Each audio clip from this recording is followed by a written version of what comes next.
Assalamualaikum warahmatullahi wabarakatuh. Allahu Akbar.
Alhamdulillahi rabbil alamin wa bihi nasta'inu ala umuri dunya waddin wa sallallahu wa sallama wa baraka ala sayyidina Muhammadin sayyidil anbiya'i wal mursalin wa ala alihi wa azwajihi wa dhurriyyatihi wa sahbihi ajma'in wa man tabi'ahum bi ihsanin ila yaumiddin amma ba'd. Fa ya ikhwatil hadirun, usikum wa nafsi bitaqwallah wa ta'atih. Fattaqullaha haqqa tuqatih wa la tamutunna illa wa antum muslimun. Wa qad qala Allah ta'ala fil Qur'anil Karim, a'udzu billahi minasy syaithanir rajim. Qad nara taqalluba wajhika fis samai falanuwalliyannaka qiblatan tardaha fawalli wajhaka syatral masjidil haram wa haitsu ma kuntum fawallu wujuhakum syatrah wa innal ladzina utul kitaba la ya'lamuna annahu al-haqqu min rabbihim wa ma Allahu bighafilin amma ya'malun. Hadirin jamaah Jumat sekalian, bersyukur kepada Allah Subhanahu wa taala, ini adalah hari pertama bulan Sya'ban, hari Jumat, harinya Rasulullah sallallahu alaihi wasallam, di mana kita diperintahkan secara khusus di hari Jumat untuk memperbanyak salawat kepada beliau. Dan bulan Sya'ban adalah juga bulan turunnya ayat salawat, ayat perintah salawat kepada kita untuk Rasulullah sallallahu alaihi wasallam. Maka pada hari ini berkumpul dua keagungan hari Jumat sebagai harinya Rasulullah dan keagungan bulan Sya'ban sebagai bulannya Rasulullah sallallahu alaihi wasallam. Hadirin jamaah Jumat sekalian, penting sekali bagi kita untuk mengetahui pergantian waktu dalam perhitungan penanggalan Hijriah.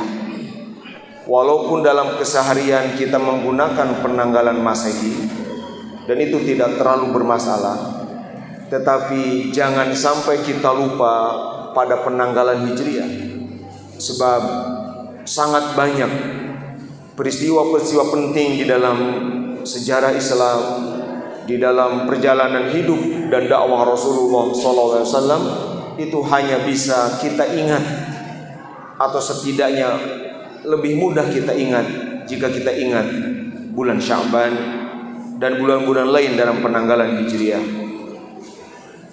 Misalnya bulan Sya'ban. Di dalam bulan Sya'ban setidaknya ada 3 peristiwa besar yang ini kalau kita tahu lalu kemudian selami, lalu kita renungkan, ini akan jadi energi kekuatan, kesalihan, ketakwaan tersendiri. Yang pertama misalnya bulan Sya'ban ini adalah bulan terjadinya tahwilul qiblah, perpindahan kiblat dari Baitul Maqdis ke Ka'bah Al-Musyarrafah, ke Masjidil Haram. Kita tahu bahwa sepulang Mi'raj yang kita banyak ingat-ingat di bulan Rajab yang baru saja selesai kemarin, sepulang Mi'raj Rasulullah SAW siang harinya diajarkan oleh Jibril tentang sholat yang 5 waktu, dari mulai waktu-waktunya sampai kiblatnya mengarah kemana. Dari sejak hari itu sepulang Mi'raj, kiblat pertama umat Islam yang di situ Rasulullah sholat bersama para sahabat adalah menghadap ke Baitul Maqdis, ke Masjidil Aqsa selama 17 bulan. Itulah kiblat pertama kita umat Islam. Tetapi kemudian kiblat menghadap ke Baitul Maqdis ini menumbuhkan arogansi bagi kaum Yahudi. Mereka bukan makin beriman percaya pada Rasulullah, justru mereka makin arogan, makin sombong, makin menolak Rasulullah, karena mereka berpikiran bahwa Rasulullah Muhammad tunduk kepada kita, ngikutin kita Yahudi, kata mereka. Kiblatnya pun mengarah ke Baitul Maqdis, tempat suci kita, kata mereka. Lalu Rasulullah seperti digambarkan di dalam ayat yang saya baca tadi, melihat sikap Yahudi seperti itu, Rasul berharap agar kiblat ini Allah pindahkan. Lalu Allah memang, kalau sesuatu disukai Rasulullah, Allah sudah berjanji, wala saufa yu'tika fatarda. Allah akan memberi apapun untuk Rasulullah sampai Rasul merasa senang. Allah mengatakan, qad nara taqalluba wajhika fis sama, kami telah lihat engkau berulang-ulang melihat, memohon kepada Allah, menghadapkan wajah ke langit. Maka kata Allah, falanuwalliyannaka qiblatan tardaha, sungguh pasti kami akan hadapkan engkau ke kiblat yang engkau sukai. Jadi menghadap kiblat ke Ka'bah, ke Baitullah Ka'bah Al-Musyarrafah adalah kesenangan hati Rasulullah sekaligus perintah Allah Subhanahu wa taala. Bukan hanya perintah Allah, tapi memang Rasul menginginkan itu. Berkumpul di situ antara kesenangan Rasulullah, kegembiraan Rasulullah dengan perintah Allah Subhanahu wa taala. Maka Allah menyuruh, fawalli wajhaka syatral Masjidil Haram, maka Muhammad hadapkanlah wajahmu ke tengah-tengah Masjidil Haram, yaitu Ka'bah Al-Musyarrafah. Maka sejak saat itu, bulan Sya'ban, pertengahan Sya'ban saat itu, maka kaum muslimin beralih kiblat dari Baitul Maqdis ke Ka'bah Al-Musyarrafah sampai hari ini, bahkan ila yaumil qiyamah. Tak ada pergantian lagi, tidak ada nasakh lagi, tidak ada tabdil lagi sampai hari kiamat. Inilah kiblat kita. Hadirin jamaah Jumat sekalian, kiblat, konsep kiblat hanya ada di dalam ajaran Islam.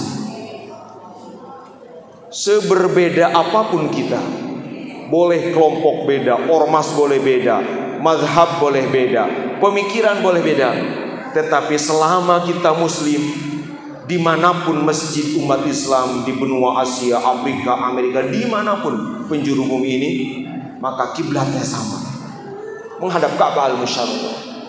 Maka kalau kita sekarang mengingat bulan Sya'ban sebagai bulan kiblat, ini sesungguhnya mengandung pesan persatuan umat. Bahkan kaum muslimin sering disebut sebagai ahlul qiblah. Kata Imam Abu Hasan Al-Asy'ari, imamnya ahli sunnah wal jamaah, Asy'ariyah. Semua ahli sunnah wal jamaah disebut pengikut Asy'ariyah. Kata beliau, la nukaffiru ahadan min ahlil qiblah. Kita punya pegangan tidak akan mengkafirkan siapapun selama dia masih ahli qiblah, selama dia masih menghadap kiblatnya ke Ka'bah al-Musyarrafah. Seberbeda apapun pahamnya, seruncing apapun bedanya, sekontras apapun perseteruan perselisihannya, la nukaffiru ahadan, kita tidak akan mengkafirkan siapapun selama dia masih menghadap kiblat. Maka hadirin sekalian, di zaman era medsos sekarang, era informasi yang deras, di mana kita kadang gampang sekali berbeda dengan orang lain, gampang tersulut, gampang terprovokasi. Pegang ini, bahwa kita adalah ahlul qiblah.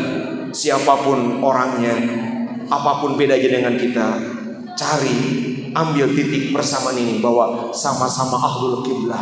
Kita saudara, kita mesti mari bersatu. Abaikan perbedaan, abaikan perselisihan, abaikan pertengkaran. Mari bersatu membangun kekuatan sebagai umat, sebagai ahlul qiblah. Inilah hikmah dengan mengingat Sya'ban sebagai bulan tahwilul qiblah, bulan peralihan kiblat. Hadirin jamaah sekalian, kiblat juga mengajarkan bahwa ibadah itu butuh arah, hidup itu butuh pegangan. Allah tidak bertempat, Allah nggak butuh tempat, karena tempat ciptaan Allah. Sedangkan sebelum tempat ada, Allah sudah ada. Jadi aneh kalau dikatakan Allah bertempat. Masa Allah sebagai pencipta menjadi terkurung, menjadi terbatas dengan ciptaannya. Tetapi ketika kita menghadap kiblat, bukan tentang di mana adanya Allah, tetapi tentang bahwa Allah begitu nyeting akal pikiran kita, hati kita, bahwa akal kita cara kerjanya butuh visualisasi, butuh target, butuh cantolan, butuh kaitan. Maka Allah buat Ka'bah, maka Allah buat kiblat. Karena dengan begitu kita lebih merasa terhubung, walaupun tidak berarti menganggap Allah ada di satu tempat. Hadirin jamaah sekalian, yang kedua, di bulan Sya'ban ini terjadi raf'ul amal, setor atau pelaporan amal, LPJ-nya amal kebaikan kita. LPJ tahunan, laporan pertanggungjawaban amal kepada Allah. Rasulullah SAW di dalam hadis Imam Nasai ditanya oleh para sahabat, kenapa engkau ya Rasulullah banyak sering banget puasa di bulan Sya'ban? Sampai para sahabat kadang-kadang mengira ini sudah Ramadan, saking Rasul puasa hampir tiap hari di bulan Sya'ban. Rasul menjawab, dzalika syahrun yaghfulun nasu anhu baina Rajab wa Sya'ban wa huwa syahrun turfa'u fihi al-a'malu ila rabbil alamin. Kata Rasulullah, aku banyak puasa itu di bulan Sya'ban karena ini adalah bulan yang banyak dilupakan orang antara Rajab dan Ramadan. Di bulan ini Allah amal-amal disetorkan, dilaporkan kepada Allah. Fa uhibbu ayyurfa amali wa ana shaim. Aku ingin ketika amalku disetorkan, aku dalam keadaan berpuasa. Hadirin sekalian, itulah karenanya nanti banyak hadis-hadis yang mendukung hadis ini, misalnya tentang bagaimana pokoknya Lailatul Nisfi min Sya'ban, bulan Sya'ban itu memang banyak didukung oleh hadis-hadis sahih, hadis-hadis hasan. Bahkan kalaupun hadisnya dhaif, jalur riwayatnya sangat banyak sehingga menjadi hasan bi ghairihi, menjadi hadis yang bisa diamalkan, bisa dipertanggungjawabkan. Maka hadirin sekalian, berarti pesan kedua dengan memasuki bulan Sya'ban, bersiaplah, amal kita akan disetorkan. Selain setoran harian, tiap hari disetorkan, tiap minggu disetorkan, tiap bulan disetorkan, tiap Jumat disetorkan, tetapi ada pelaporan amal terbesar dalam setahun, dan itu terjadi di bulan Sya'ban. Jangan sampai direkap amal tahunan ini kita merugi. Maka pastikan mulai hari ini amal-amal kita lebih baik dari bulan Rajab. Pastikan tiap hari kita menambah kebaikan sekecil apapun. Inilah bulan raf'ul amal ila rabbil alamin. Tentu kita ingin saat nanti amal kita disetorkan pada dalam keadaan baik. Dan di antara kebaikan yang harus kita perbanyak adalah yang ketiga, bulan Sya'ban ini dikatakan oleh para ulama sebagai bulan syahrus sholati ala Nabi sallallahu alaihi wasallam. Ayat yang sangat populer, Inna Allaha wa malaikatahu yusalluna 'alan nabi Ya ayyuhalladzina amanu sallu alaihi wa sallimu taslima. Ayat perintah salawat menurut Al-Imam Abi Syaib Al-Yamani, Al-Imam Syihabuddin Al-Qastalani, ayat itu turun pada bulan Sya'ban.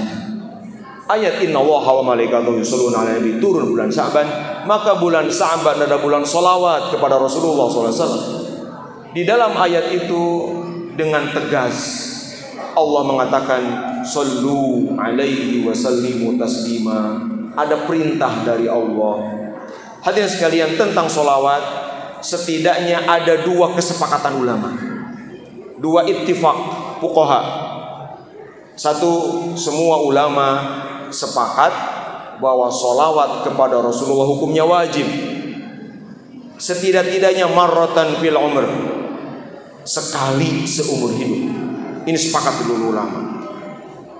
Yang kedua, para ulama sepakat bahwa memperbanyak sholawat kepada Rasulullah adalah mustahab, sunat, dan sangat dianjurkan.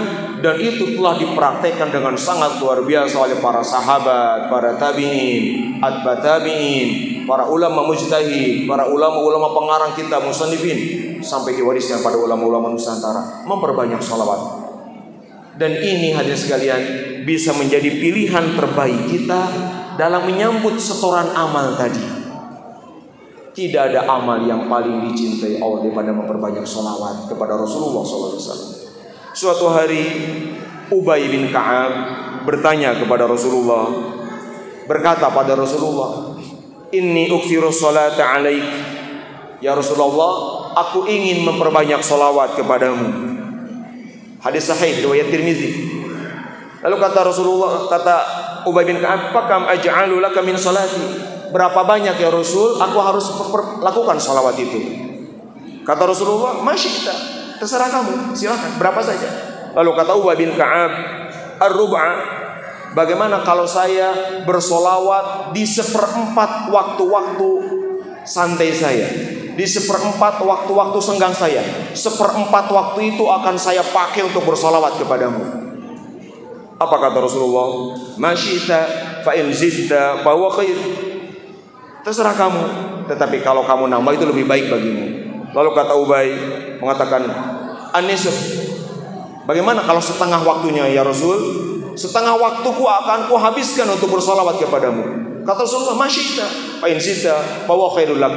Tetapi kalau engkau menambah itu lebih baik lagi. Kata Ubay bin Ka'ab, sulusain.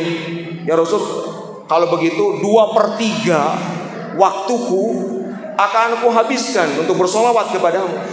Apa kata Rasul? Masyita fa in zidta fa huwa khairul lak. Terserah kamu. Tetapi kalau kamu menambah itu lebih baik bagimu.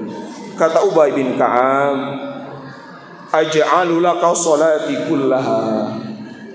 Ya Rasul, kalau begitu sepenuh waktuku akan aku jadikan sholawat kepadamu.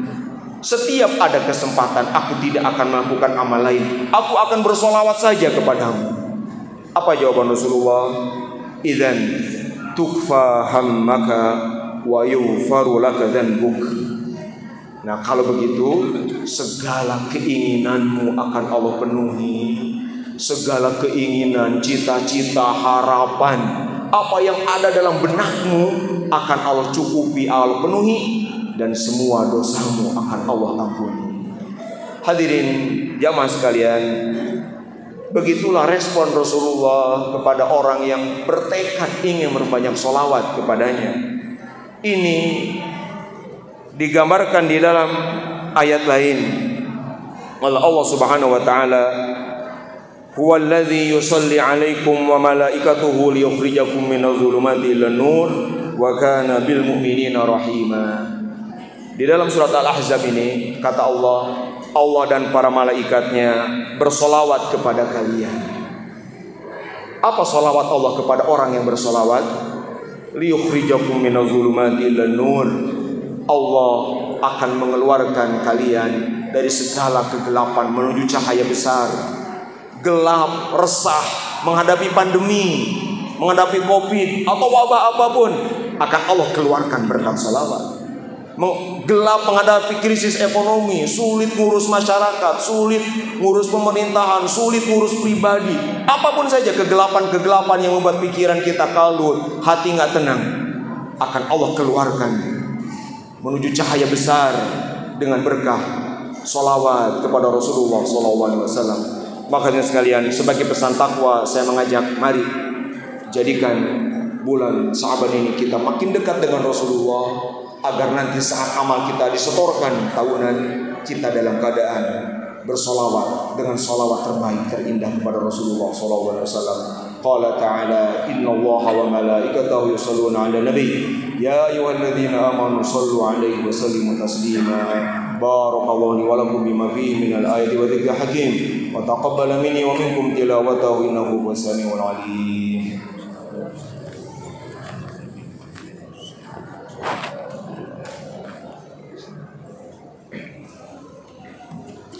Innal hamdalillah nahmaduhu wa nasta'inuhu wa nastaghfiruh wa na'udzu billahi min shururi anfusina wa min sayyiati a'malina.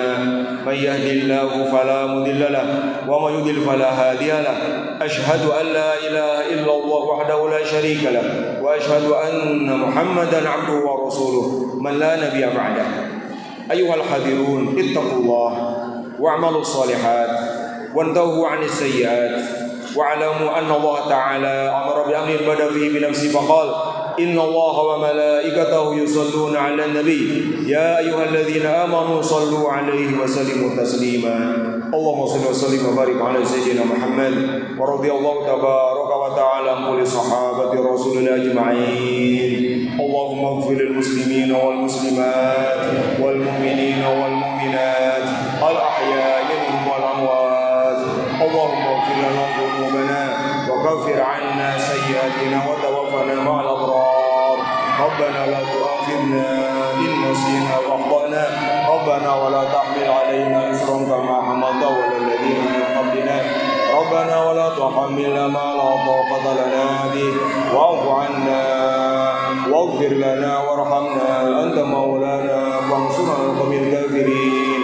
اللهم بارك لنا في رجب وشعبان وبلغنا رمضان. اللهم أعنا على ذكرك وشكرك وحسن عبادتك وإكثار الصلاة على نبيك. اللهم يا حي يا قيوم يا ذا الجلال والإكرام لا إله إلا أنت برحمتك نستغيث ومن عذابك نستجير.